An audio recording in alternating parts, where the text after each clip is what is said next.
वक्ता जीर्ण वयण जे करेंति भावेण अमला असंकिलिठा ते हुंति परित संसारी। बोलिए भगवान महावीर पावन चरित गुरुदेव जी। वंदो मन वच काय। भव सागर को तरण में करो हमारी सहाय। जिन शासन जिन वाणी सदा जयवंत हो। श्रवण संग सदा अविचल मंगल हो। मुक्ति को प्राप्त श्रमण भगवान महावीर स्वामी, उनकी परम पावन कल्याणी भागवती वाणी वाचक प्रमुख श्री इंदर भूति गौतमादि गणधर भगवंत जुग प्रधानाचार्य परम पूज्य श्री सुधर्मा स्वामी जी महाराज, उनकी परम पावन पाठ परंपरा वर्तमान आचार्य ध्यान योगी परम पूज्य श्री शिव मुनि जी महाराज एवं गुरुजन सबके पावन चरण सरोजों में मेरा अनंत अनंत बार वंदना नमस्कार।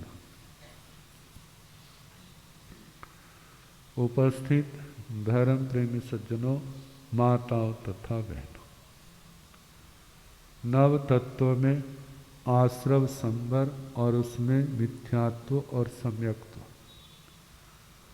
उसमें कर्मों का बंध, मूल प्रकृतियां कर्मों की 8 और उसमें ज्ञानावरणी का सुना दिया, दर्शनावरणी का सुना रहे। कहते हैं जहां विशेष ज्ञान जरूरी है वहां सामान्य ज्ञान भी, क्योंकि उसके बिना भी तो छद्मस्त अवस्था में सबको सब प्रकार से जान नहीं सकता। किसी 1 2 3 4 बातों में विशेषज्ञता प्राप्त कर लेता, बाकी सामान्य ज्ञान होना ही चाहिए। अब जैसे घर में है तो घर में रहने वाले को जहाँ घर गृहस्थी के जानकारी होनी चाहिए, वहाँ पर ये भी जरूरी है हमारा स्वास्थ्य ठीक रहे,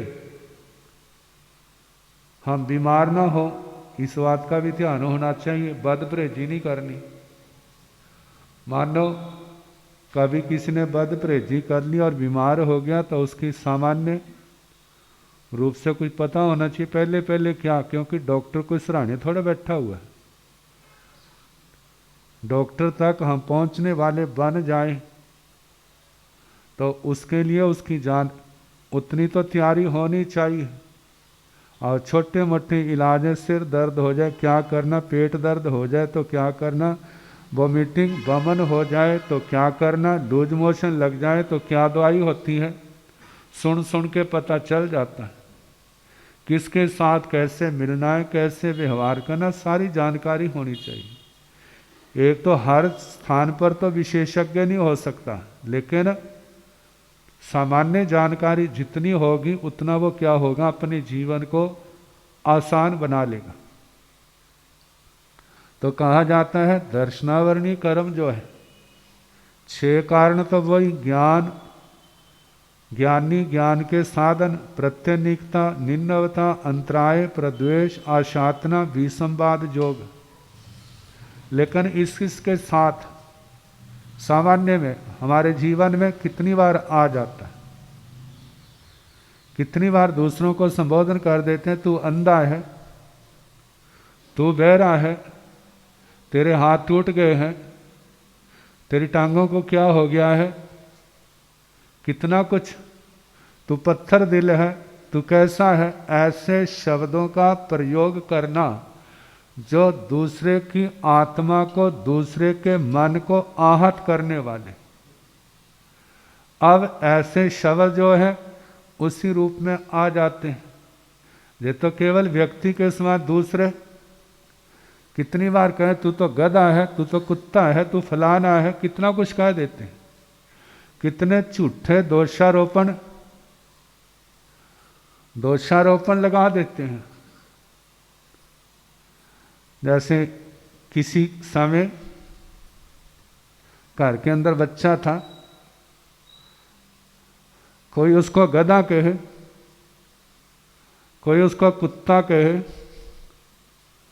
कोई उसको ऊंट कहे, सारे नाम। एक दिन वह तंग हो गया, उसने एक पत्थर लिखा बापू के नाम का। कहते मेरे को कहीं और छोड़ो। कहां पर? क्योंकि मैं आपके साथ रहने योग्य नहीं हूं। क्योंकि आपको क्या दिखता हूं? जा तो आप अपनी आंखें ठीक करो, यही कहा जाएगा ना। जा तो ऑपरेशन कराओ, आंखों की दवाई करो। क्योंकि मैं हूँगा तो एक ही हूँगा, गधा तो कुत्ता नहीं, कुत्ता तो गधा नहीं। लेकिन किसी को गधा दिख रहा है, किसी को कुत्ता दिख रहा है, किसी को कुछ दिख रहा है ना। तो इसका मतलब ज़्यादा तुम्हारी आंखें ठीक नहीं है। अच्छा, आपकी आंखें ठीक हैं तो मेरे को कहीं और जाके कहीं और छोड़ो।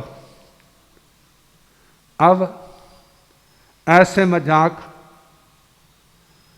चाहे वो मजाक करते हैं लेकिन कितने भारी पड़ते, दूसरे के मन को कितना दुखी, कितना आहत हो। सोचो यदि कोई ऐसा व्यवहार हमारे प्रति करे तो कैसा लगेगा। इनसे भी कर्म बनते हैं। कहते कभी किसी को मजाक नहीं करना, ऐसा मजाक नहीं करना जिससे कितने लोग, जिसको कहते सिद्धे हैं, ऐसे लोगों को मजाक कर देते।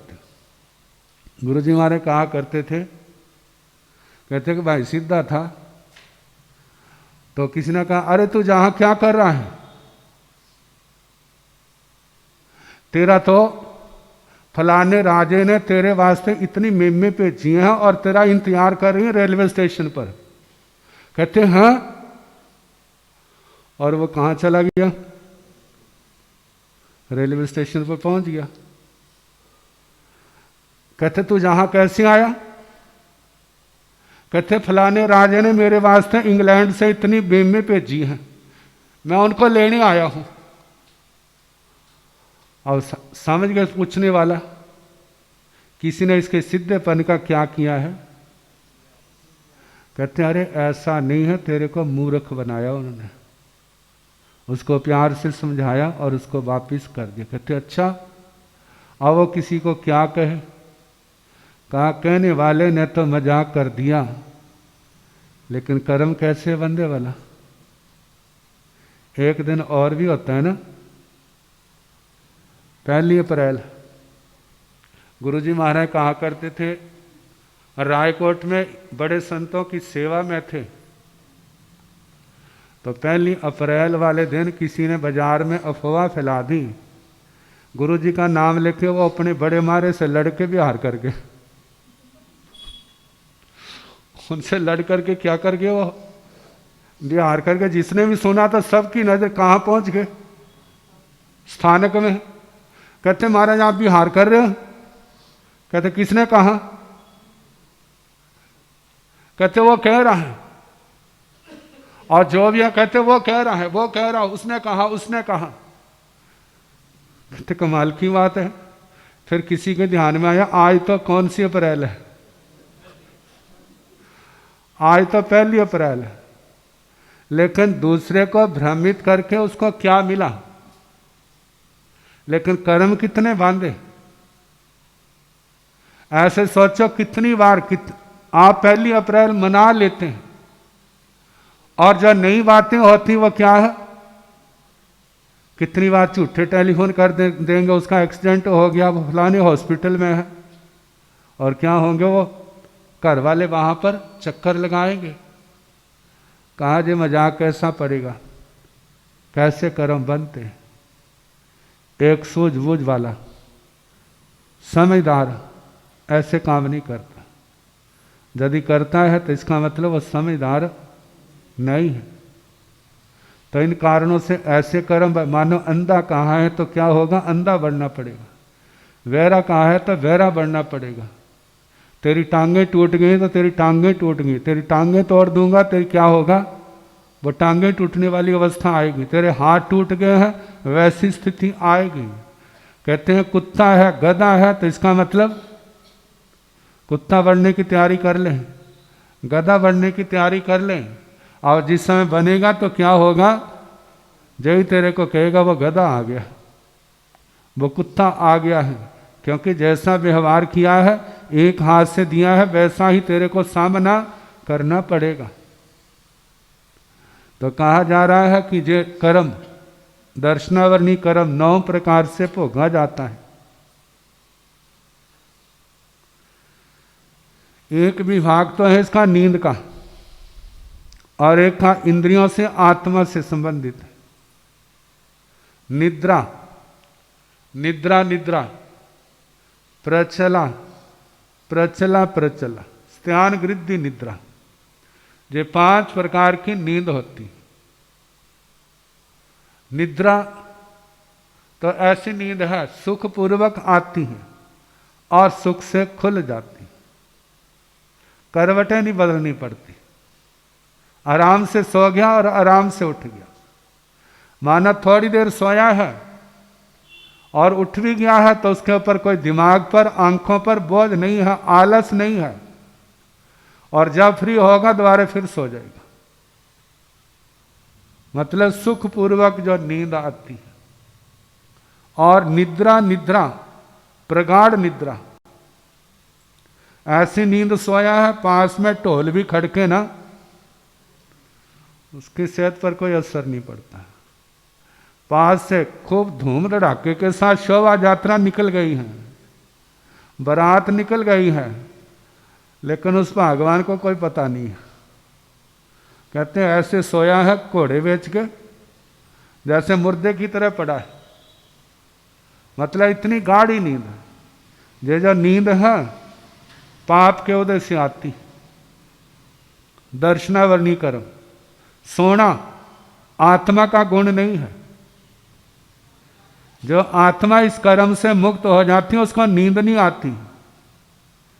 लेकिन जिनका कर्म खत्म नहीं हुआ उनको नींद नहीं आती, उनके शरीर में थकावट आती। थकावट के कारण परेशान होता है, नींद से उसकी थकावट उतर जाती है। तो जो ऐसे लोगों को नींद नहीं आती वहां पर अनिद्रा रोग है। वह क्या है? अनिद्रा। वो रोग है। यदि नींद आ जाए तो स्वस्थ महसूस करेगा, नहीं आएगा तो जैसे बीमार की दशा होती है वैसी उसकी क्या होती है? दशा होती है। नहीं ठीक होता है तो आने वाले टाइम में अनेक बीमारियों की आधारशिला तैयार हो जाती। इसलिए कहते हैं छद्मस्त व्यक्ति को परमाणुपेत निद्रा आ जाए तो वह स्वस्थ की निशानी। कहा नहीं सोना और ज्यादा सोना ये सारा रोगों का कारण है। नहीं सोएगा, शरीर परिश्रम को सह नहीं सकेगा तो बीमारी का कारण बनेगा, और ज्यादा सोया रहेगा तो क्या होगा? और कहीं नुकसान हो चाहे ना हो, लेकिन धर्म के क्षेत्र में नुकसान जरूर होगा। क्योंकि आप लोगों के होता है ना, यदि बहनों ने घर में रसोई नहीं बनाई तो उसका काम नहीं चलेगा, यदि स्थानक में नहीं गए तो काम चल जाएगा। ऐसा ही होता है ना। अच्छा भाई दुकान पर नहीं गया तो उसका गुजारा नहीं होगा, और स्थानक में नहीं गया तो उसका गुजारा हो जाएगा। और कितनी ऐसी बातें हैं जो आपके जीवन में जरूरी हैं, लेकिन जहां धर्म की बात आएगी कहते कोई बात नहीं, गुरुओं के पास नहीं, कल चला जाऊंगा, परसों चला जाऊंगा। गुरु जी तो बड़े शांत पड़ते हो, किसी को कुछ नहीं कहेंगे। लेकिन दुकान पर ना गया तो घर वाली सिर पर सवार हो जाएगी। और लेक्चर हो सकते हैं प्रोफेसर का भी उसके आगे हल्का पड़ जाए।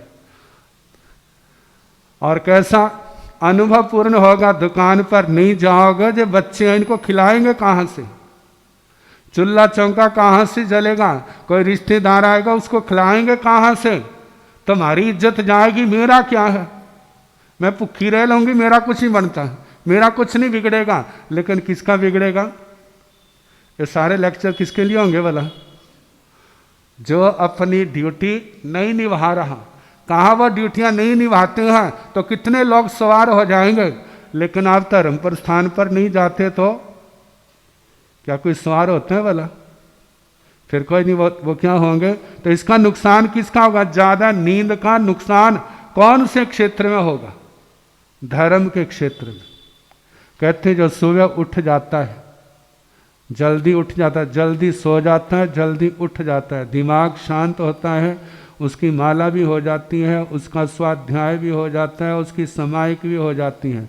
फिर उसके बाद उठ करके पहना अपनी रसोई तैयार करने लग जाती हैं, घर की सफाई, रसोई वगैरह जो भी हैं, भाई हैं वो अपनी दुकान पर आगे दर्शनों के लिए आगे सारे काम हो जाएंगे। और जो भाग्यवान सोने उठेंगे 9 बजे, सोएंगे 12 बजे, 1 बजे कोई टीवी देखता रहेगा, कोई ताश खेलता रहेगा, कोई कुछ करता रहेगा सारे। और आधी रात से ज़्यादा तो जगराते में लगा दी, और उसके बाद सोए हैं और 9 बजे से पहले उसकी नींद नहीं खुलेगी, 9 बजे नींद खुलेगी। और उसके बाद नाश्ता करेंगे, नाश्ते के बाद वो स्थानक में आएंगे, जब दुकान पर जाएंगे, जब ऑफिस में जाएंगे। जे मार कहाँ पर पड़ी है? उसके धर्म के क्षेत्र में पड़ी है। धर्म का क्षेत्र क्या हुआ है? उसका खाली हुआ है। कहा है यदि व्यक्ति अपने प्रत्येक समय के महत्व को जानता है और समय समय पर काम करता है, नींद है जरूरी है शरीर के लिए, लेकिन ठीक टाइम पर जल्दी सो जाता है, जल्दी उठ जाता है, तो कहा उसके सारे कामों में बरकत होगी। और जो लेट सोते हैं, लेट उठते हैं, तो उसके सारे कामों कहीं पर भी बरकत है। हर जगह लेट लेट लेट ही होता है, लेट उठना, लेट सोना, सारे काम लेट है। और जो जल्दी उठेगा उसके सारे काम क्या होंगे? समय पर होंगे और आराम से सो जाए। अब जल्दी कौन उठेगा? जो जल्दी सोएगा। और यदि जल्दी सोना है तो उसको राग रंग छोड़ना होगा, व्यर्थ की बातें छोड़नी होंगी। अपना शाम के टाइम उसने खाना खा लिया है और जो जरूरी काम है कर दिए, 8, 8:30, 9 बजे वो सो गया है। जब 9 बजे सो गया है तो वो 3, 4, 3:30, 4 बजे तक बड़े आराम से क्या हो जाएगा?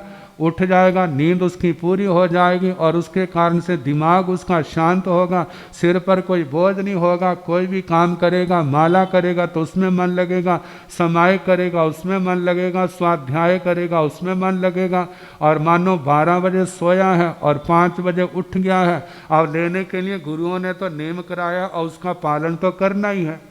अब उठ करके उसने मुंह पट्टी लगाई है, आसन बिछाया, बैठ गया है। अब बैठ के कर लेने लगा माला और आ गई नींद, क्योंकि नींद तो पूरी हुई नहीं है। और नींद को जगह कौन सी चाहिए? खाली स्थान चाहिए। और ऐसे समय पर क्या हो जाएगी? जब नींद आ जाएगी और उस समय बस सोया रहा, और जिस समय नींद खुली देखा आ गई समायिक, आगे ना समायिक। बस गुरुजी पूछेंगे ना समायिक की, तो क्या कहूँगा? मैंने की। कैसे की भला? ये तो पूछना ही नहीं उन्होंने। वो तो इतने मात्र से खुश हो जाएंगे, हाँ की थी। लेकिन बना क्या? गुरुओं को तो परेशान कर दिया, उनकी आंखों में धूल झोंक दी, लेकिन वास्तव में समायिक तो आत्मा की जागरणा कैसे हुई? और यदि आपकी नींद पूर्ण हो चुकी है, फिर आप बैठे हैं, फिर आप सोना भी चाहोगे ना तो आपको नींद नहीं आएगी। कहते हैं जा तो बीमार क्या है? उसका उठने का मन नहीं करता, लेकिन जिस समय वो बिल्कुल स्वस्थ हो जाता है और घर वाले कहते हैं वो उठ गया ना, और उठने लगे, कहते हैं भाई तू बीमार था, ठीक हो, आराम कर, अभी लेटा रहे। कितनी देर लेटेगा भला? कितनी देर लेटा के रखोगे? वो लेट ही नहीं सकेगा, उठ के बैठ जाएगा, चलने लगेगा। ये सारे लक्षण किसके हैं? ये स्वस्थ के लक्षण है। स्वस्थ व्यक्ति जब नींद पूरी हो गई है उसके बाद वह लेटना नहीं चाहता, फिर तो कुछ करना चाहता है। ऐसे ही जब हमारी आत्मा की नींद पूरी हो गई है फिर उसके बाद समाहिक में बैठता है, स्वाध्याय करता है, माला करता है, बिल्कुल मन लगता है और बड़े अच्छे ढंग से माला जाप स्वाध्याय धर्म क्रिया होती। तो ये तभी होगा जब हम हर समय का सदुपयोग करेंगे, समय का ध्यान रखेंगे, व्यर्थ में समय नहीं गवाएंगे। ये नहीं है बातें करने लगे घंटा घंटा 2-2 घंटे 3-3 घंटे क्या हो गए बातों में चले गए, फिर कहते हैं हम लेट हो गए। कहते लेट किया किसने भला? किसी और ने तो नहीं किया, तुम अपनी कमजोरी के कारण से क्या हो गए हैं। मानो किसी व्यक्ति से बात करनी है तो काम की बात करो, पॉइंट रख लो, जे बातें की और सूचना दी और जे करना है ऐसा कह दिया। और अब टेलीफोन पर कितना कितना समय लगा देते हैं बातें करते करते, लेकिन बनता क्या है? कुछ भी नहीं बनता, नुकसान ही होता है, अपना जीवन अस्त व्यस्त होता है। तो इसलिए कहा जाता है इन बातों में जागरूकता रखनी। तो दर्शनावर्णी के 2 बातों का वर्णन किया है, निद्रा और निद्रा निद्रा। अब तीसरी बात है प्रचला, और प्रचला प्रचला चौथी। बैठे बैठे नींद आ जाना, खड़े खड़े नींद आ जाना। ऐसा क्यों होता है? जिनकी नींद पूरी नहीं होती या जिनका कर्म ज़्यादा जोर चलाता है, कोई बात नहीं, बैठे बैठे आ जाए, खड़े खड़े हो जाए। लेकिन कई ऐसे भागवान ही होते हैं चलते चलते नींद आ जाती है। नींद में क्या है, चल पड़ते हैं। कई बार बच्चों को बीमारी होती है ना जी, सोए सोए उठ करके। साधु सतियों के पास ऐसे कई बार नमूने आ जाते हैं। तो कहते एक ऐसा बच्चा उठा है, नींद में ही कुंडी खोल दी और चला गया, कहीं दूर जाके सो गया और उसको कोई पता नहीं। और पीछे देखे वाला कहाँ गया वाला, सारे ढूंढने लगे, दिखाई नहीं दिया। कहते छोटा सा बच्चा कहाँ गया। और ढूंढते ढूंढते दूसरे किनारे पहुंचे तो खराटे लेके वो सो रहा है। कहते तू सोया जहां कब आया, जब उठा। कहते मेरे को तो पता ही नहीं। तो कितने सोए सोए क्या होंगे, चलते लग जाएंगे। भाई तू क्या करे, सोए सोए काम करने लग जाएंगे। ये तो हल्का रूप है, चलते चलते नींद आ जाना। आप सोचो भला यदि ड्राइवर को गाड़ी चलाते चलाते नींद आ जाए तो क्या होगा। खुद तो मरेगा और औरों का भी क्या करेगा, औरों का भी टिकट कटा देगा। और दूसरा मानो नींद में चल रहा है और आगे से कोई खड्डा आ जाए या कोई ऐसी बात हो जाए तो क्या होगा, नुकसान है। तो ये पाप का कारण है। एक इससे भी बढ़िया नींद है, कौन सी? स्त्यान वृद्धि। बढ़िया कैसे वाला? कहते नींद में सोया सोया क्या क्या कर जाएगा। कहते किसी आरती को नींद आ गई, कौन सी? स्त्यान वृद्धि निद्रा। और रात को आंधी आ गई तो बोरियां भरी थी अनाज की, सारी खुले पड़ी थी। और उसी नींद में उठा, क्विंटल क्विंटल की बोरियां उठाई, सारी की सारी गोदाम में लगा दी। जब गोदाम में लगाई, ताला भी अपने आप खोला, सोए सोए जब सारा काम कर दिया फिर ताला भी लगा दिया और जहाँ से चाबी उठाई थी वहीं रख दी। और फिर आके मैंने क्या किया उसको कोई पता नहीं।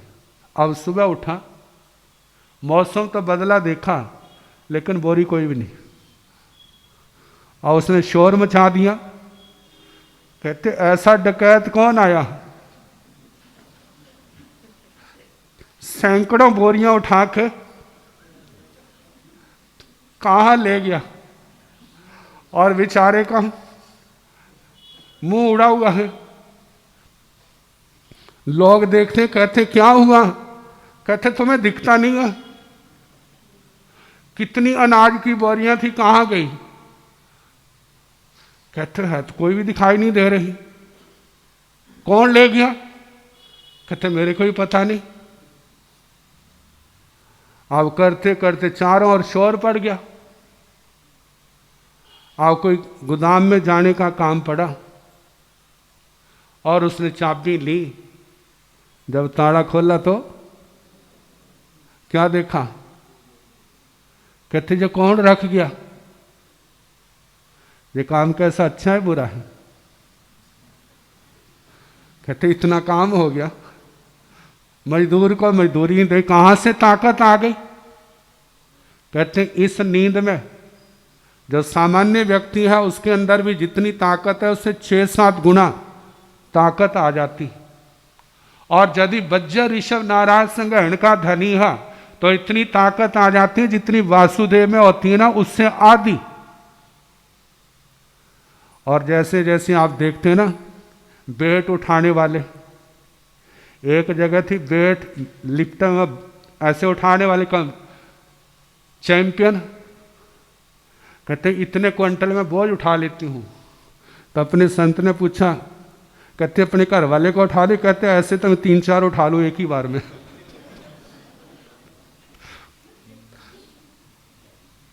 तो इतनी ताकत मतलब उसके अंदर आ जाती है।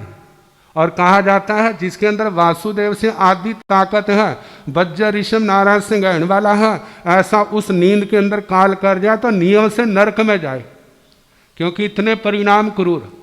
उसके आगे हाथी की ताकत कुछ नहीं है, उसके आगे शेर की ताकत कुछ भी नहीं है।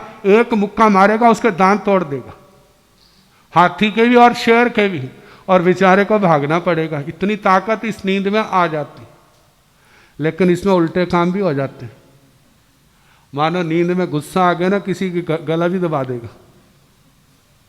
और उसमें ताकत तो बहुत है, चाहे 100 आदमी आ गया ना उसके ऊपर तो 100 का ही काम कर देगा।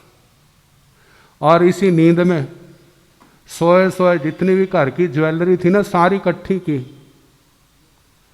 और इकट्ठी करके चल पड़ा। जंगल में गया, वहां खड्डा खोदा और वहीं पर दबा दिया और घर आ गया, फिर सो गया। और सुबह जब जरूरत पड़ी देखने लगे, कुछ भी नहीं दिखाई दे रहा। कहते ऐसा चोर कौन आया, सब कुछ ले गया, ये तो खतरनाक है। तो कहा जे नींद कौन सी है? स्त्यान गृद्धि निद्रा, जो अत्यंत पाप के उदय से आती, जो दर्शनावरणी कर्म का भेद है। अब इसके आगे 4 दूसरे हैं, फिर जैसे समय होगा सुनाने का प्रयास।